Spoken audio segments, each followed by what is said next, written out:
आज हम आप लोग के सामने दो लैटिन फ्रेजेस को इलेबोरेट करने जा रहे हैं। ठीक है, तो ऐसा है कि पहला जो फ्रेज है मोडस ऑपरेंडी, जिसका शाब्दिक अर्थ होता है कार्य करने का ढंग।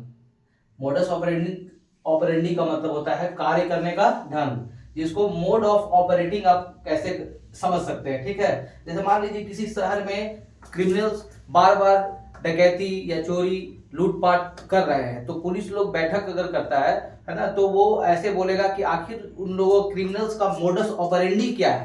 तो यही मोडस ऑपरेंडी बोलने का मतलब वो कहना चाह रहा है कि उसका काम कार्य करने का ढंग कैसा है। जनरली ये क्रिमिनल बिहेवियर में प्रयोग किया जाता है। इसको मोडस ऑपरेंडी को MO शॉर्ट में भी कहा जाता है। ठीक है, और उसी प्रकार एक और है मोडस विवेंडी, जिसका मतलब होता है जीने का ढंग, जिसको मोड ऑफ लिविंग कह सकते हैं, या और कॉमन वर्ड में कह सकते हैं लाइफ स्टाइल।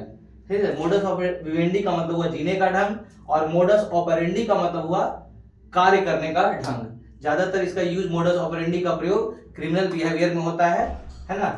तो इस तरह से दो लैटिन फ्रेजेस को आप इस तरह से यूज कर सकते हैं, एक मोडस ऑपरेंडी के रूप में और एक मोडस विवेंडी का मतलब जीने का ढंग। ठीक है, थैंक यू।